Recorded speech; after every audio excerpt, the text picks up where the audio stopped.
자, 오늘은 천국의 샘플이라는 제목으로 함께 은혜 나누겠습니다. 화장품을 사기 전에 항상 샘플을 써보고 사는 것이 현명하죠. 과대 광고를 조심해야 합니다. 그러지 않으면 피해를 봐요. 그래서 옛날에 샘플만 써봐도 알아요, 뭐 이런 광고 카피가 유행했던 때가 있었습니다. 아시는지 모르겠는데 화장품은 샘플이 정말 질이 좋습니다. 웬관이 그걸 써보고 나서 좋으면 본 제품을 사기 때문에 샘플이 안 좋으면 본 제품을 안 사요. 이번에 이제 엘림 효도 관광을 할 때 식사한 장소가 수덕사 근처에 있는 장터였어요. 식사하고 난 다음에 장터 구경을 좀 하고 그 다음에 모노레일 타는 곳으로 이동하는데 그 장터 길 한가운데 어떤 아저씨가 서가지고는 돼지 감자 뻥튀기를 한 줌씩 막 지나가는 사람들한테 다 나눠주는 거예요. 왜요? 그 맛배기 먹어보고 맛있으면 사라고. 샘플이거든, 샘플. 샘플이 참 중요합니다. 천국에는 어떤 사람들이 들어가 살게 될까요? 많은 사람들이 궁금했습니다. 그래서 예수님이 천국에 들어갈 자가 어떤 자인지 샘플을 보여주시기로 마음먹었어요. 마침 예수님께서 만져주심을 바라고 자기 어린 자녀들을 예수님께 데리고 나온 부모들이 있었어요. 마태복음과 마가복음에는 이 어린 아이를 말할 때에 파이디아라고 하는 일반적인 어린이에게 쓰는 단어를 썼습니다. 그런데 누가복음에는 조금 달라요. 젖먹이 유아들에게 쓰는 파브레페라고 하는 단어를 썼습니다. 그러니까 지금 어린이도 젖먹는 유아도 다 지금 섞여서 와 있다, 이렇게 보시면 돼요. 당시에는 부모가 자기가 존경하는 랍비들에게 내 아이를 데리고 가서 축복 기도를 받게 하는 것이 관례였습니다. 그래서 다른 이가 아니라 예수님께, 요즘 떠오르는 정말 멋진 신흥 랍비 예수님께 내 아이 축복 기도 좀 받았으면 좋겠다, 그런 마음을 가지고 아이들을 데리고 나온 거죠.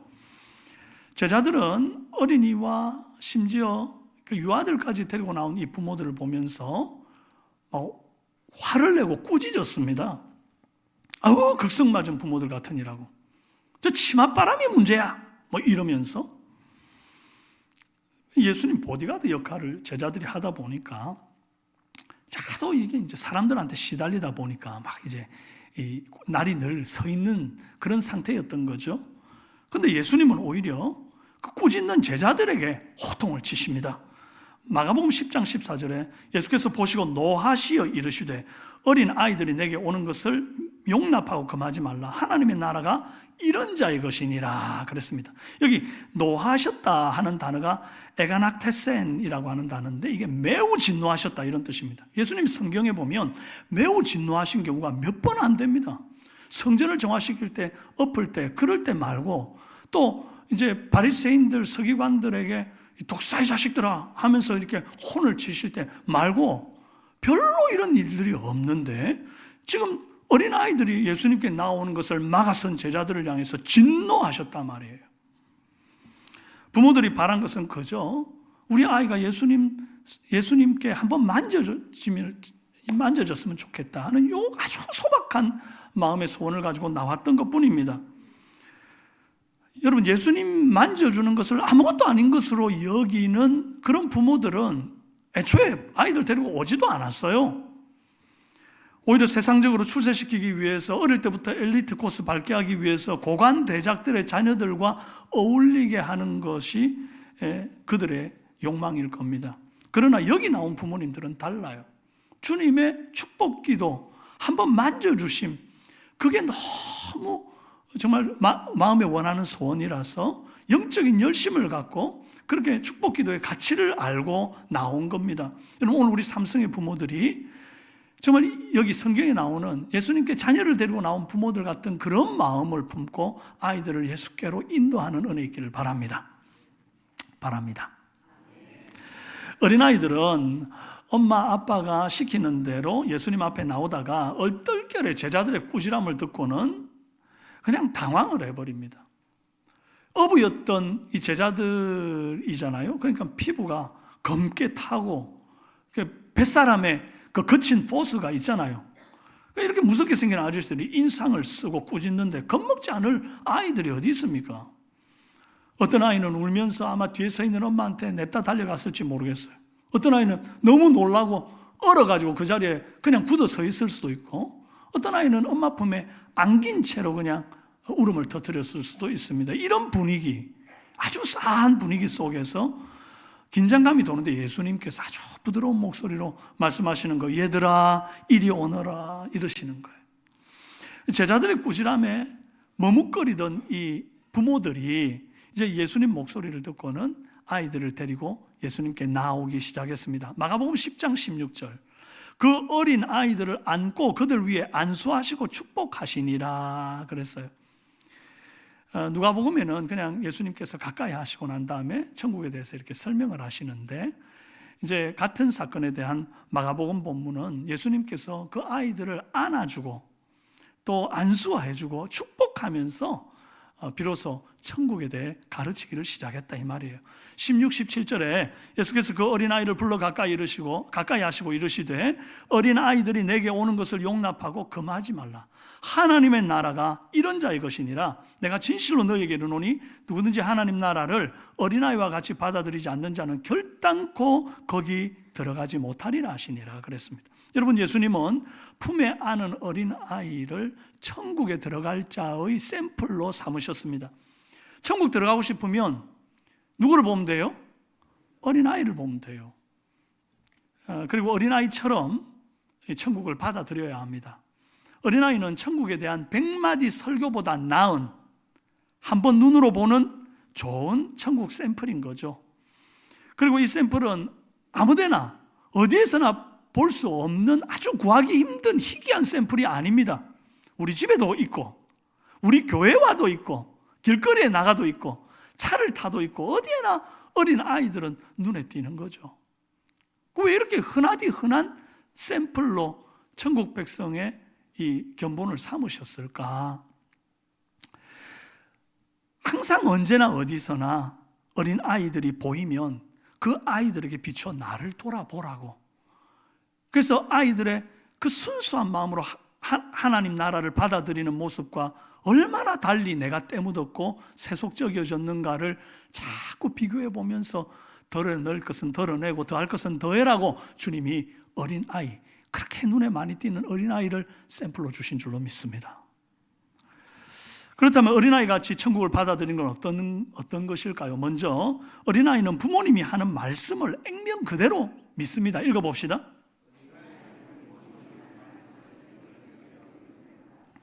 제 아들이 한 4살쯤 되었을 때인 것 같아요. 제가 이제 교회 수련회를 인도한다고 한 사나흘 집을 비우게 됐습니다. 근데 아이가 저를 안 떨어지려고 그러니까 제가 이제 아들한테, 아들, 아빠가 딱 한 밤만 자고 올게.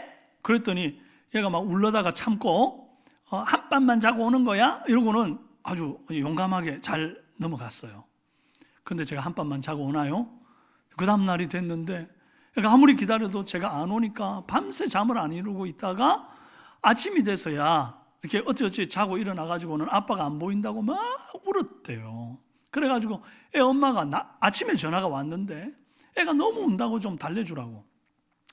그래가지고 아들이랑 이제 영상통화를 하는데 애가 막 전화통을 붙들고 막 대성통곡을 하면서 아빠 한 밤만 자고 온다더니 왜 안 오는 거야? 빨리 와. 이러는데 막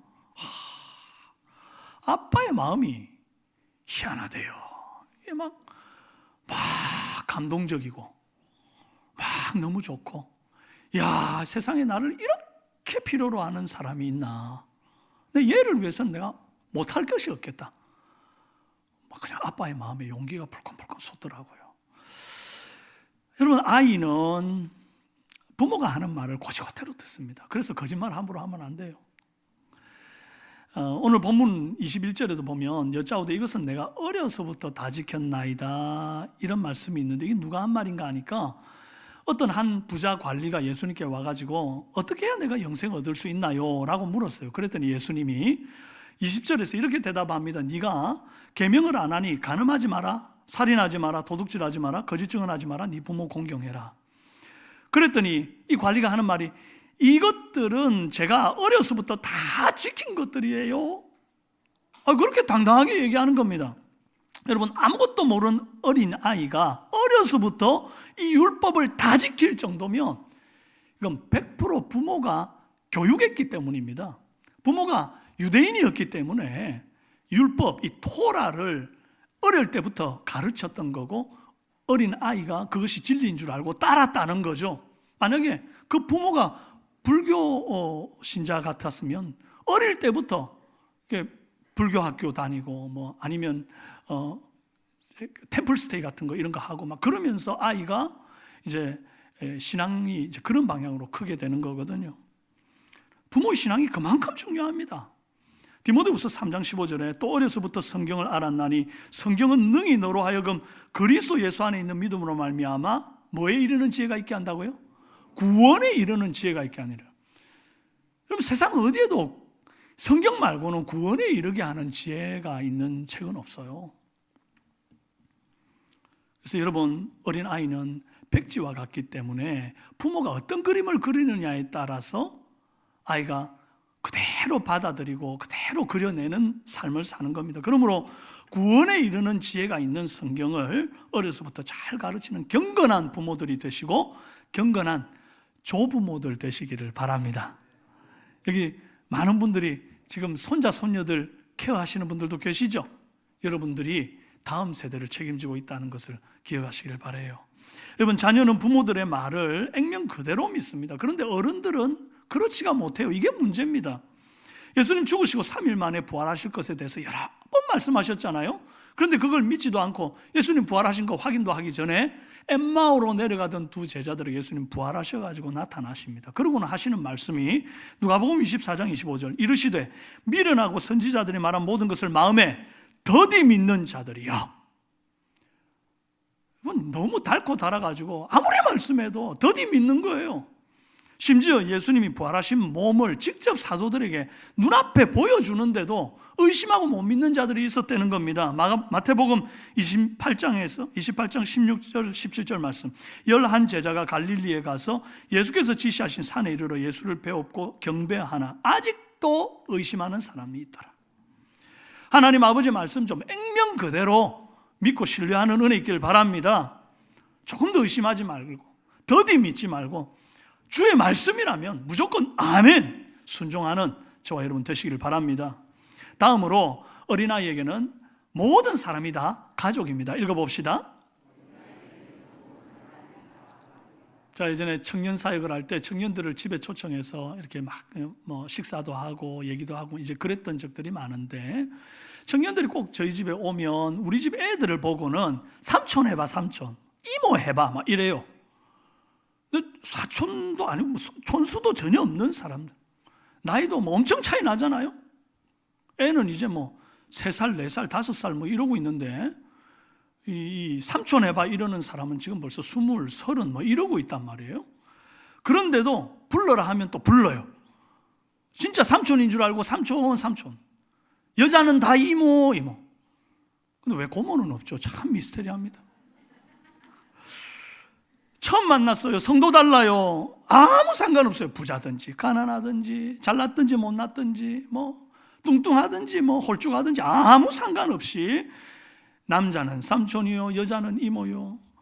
어린아이에게는 모든 사람이 가족이 되더라 이 말이에요. 여러분, 예수님도 자신의 가족만 가족이라 하지 않고 혈연을 뛰어넘는 가족관계를 뛰어넘는 그런 사랑을 하셨습니다. 마태복음 12장 50절 누구든지 하늘에 계신 내 아버지의 뜻대로 하는 자가 내 형제요 자매요 어머니니라. 아버지의 뜻대로 하는 자라면 그 사람이 부자든지 가난하든지 건강하든지 쇠약하든지 잘났든지 못났든지 상관없이 다 내 형제요 자매요 어머니다 이 말이에요. 그런데 이렇게 이제 이웃을 정말 내 형제요 자매요 어머니처럼 생각하는 게 이게 생각보다 이게 쉬운 일이 아닙니다. 그게 쉬운 일이 아님을 예수님의 제자들이 보여주고 있잖아요. 16절에서 분명히 부모들이 애들 데리고 축복기도 받고 싶어서 나왔을 때 꾸짖어서 물러가라고 했던 제자들이 18절 그 뒤에 그 부자 관원이 예수님께 나올 때 꾸짖지 않아요. 쫓아내지 않아요. 순순히 받아들여요. 왜요? 큰 부자니까. 제자들은 작고 힘없는 아이들은 내쫓고 큰 부자인 관리는 받아들입니다. 우리는 종종 제자들과 같은 실수를 합니다. 겉모습만 보고 이 사람 하나님 앞에 속할 사람인지 아닌지를 막 내가 내 마음대로 판단을 하고, 전도를 해야 될지 말아야 될지 판단하고, 이 사람하고 친해야 될지 말아야 될지를 막 판단한단 말이에요. 저 사람 너무 가난해 보여. 괜히 친했다가 나한테 돈 끌어오면 어떡해. 저 사람 너무 맹해 보여. 같이 있다가는 내가 저 사람 뒤치다거리 하겠네. 피곤하겠네. 저 사람은 학력도 있고 실력도 있고 왠지 사람이 괜찮은 것 같아. 저 사람이랑 좀 사귀면 좋겠어. 이런 식이죠. 이렇게 자꾸 사람을 외모로 평가하는 사람들은요, 자식한테도 그렇게 교육해요. 너보다 똑똑한 친구랑 사귀어라. 너보다 공부 잘하는 애랑 사귀어라. 야 부자랑 좀 사귀어봐. 이렇게 사람을 겉모습으로 평가르기를 하다 보면 아이가 망쳐집니다. 사회를 망치는 거예요. 여러분, 어린아이처럼 사람과 사람 사이에 담을 허무는 그런 은혜 있기를 바라요. 옆집 아저씨가 삼촌이 되고 이웃집 아주머니가 이모가 되는 혈연을 초월한 사랑의 사람, 그 사람이 천국 시민의 자격이 있는 줄로 믿습니다. 가족이 된다는 거, 이거 굉장한 의미죠. 가족이 뭡니까? 모든 사람이 다 날 외면해도 끝까지 나를 믿어주는 그런 공동체, 마지막 남은 단 하나의 내 편 공동체, 그게 바로 가족 아닙니까? 그래서 내가 정말 허물이 있어도 덮어주고, 아프면 간호해주고 위로해주고, 그렇게 기쁨이 있으면 나누는 그런 적극적인 사랑의 공동체, 그게 가족이에요. 서로 상처 주지 않고 내가 피해 주지 않았다고 해서 아주 소극적으로 내가 피해 안 줬으니까 나는 가족의 도리를 다 했어, 이러는 사람이 있으면 정말 어리석은 것 아닙니까? 그런데 어린아이들이 예수님께 다녀간 이후에 이 어린아이와 완전 대조되는 부자 관원이 왔지 않습니까? 이 부자 관원이 천국에 들어가는 자격이 뭔지를 예수님께 물어요. 예수님께 18절, 내가 무엇을 하여야 영생을 얻으리까?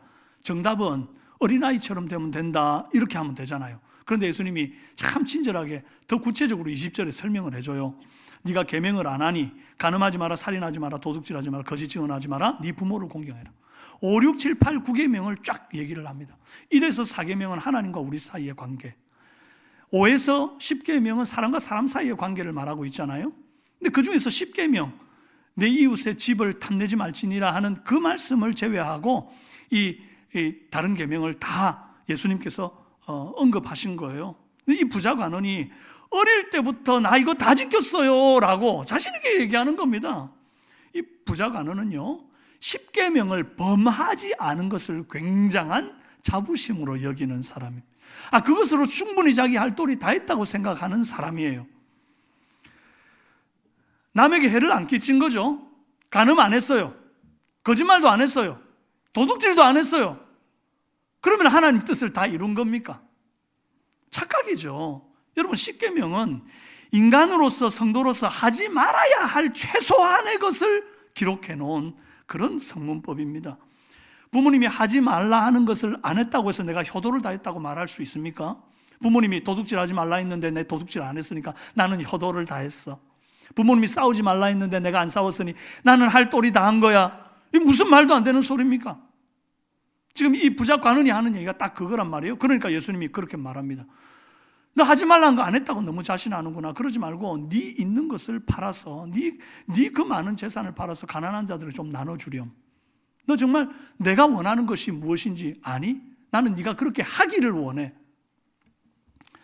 안 하는 거 말고 하라 하신 주님의 그 사랑의 삶을 실천하는 거, 그게 필요하다는 거예요. 그래서 마태복음 22장 37절에 40절에 보면 10계명을 크게 두 가지로 나누어 놓은 하라의 계명이 있습니다. 예수께서 이르시되 네 마음을 다하고 목숨을 다하고 뜻을 다하여 주 너의 하나님을 사랑하라 하셨으니 이것이 크고 첫째 되는 계명이요, 둘째도 그와 같으니 네 이웃을 네 자신과 같이 사랑하라 하셨으니 이 두 계명이 온 율법과 선지자의 강령이니라. 10계명 범하지 않았다고 해서, 남에게 민폐 끼치지 않았다고 해서 하나님의 뜻을 이룬 것처럼 착각하면 안 된다, 이 말이에요. 주님이 성도에게 바라는 사랑은 적극적이고 나누는 희생의 사랑, 섬김의 사랑입니다. 예수님이 부자 관원에게 이 부족한 것 한 가지 말했던 것, 네 소유를 다 팔아 가난한 자에게 나눠주라 했던 것은 실제적인 사랑을 한번 보여봐라, 그 말입니다. 여러분, 돈 사용하는 것을 보면 왜 사람을 굳이 돈으로 해야 됩니까? 이렇게 생각하는 사람이 있겠는데, 돈 사용하는 걸 보면 그 사람이 뭘 사랑하는지가 환히 보입니다.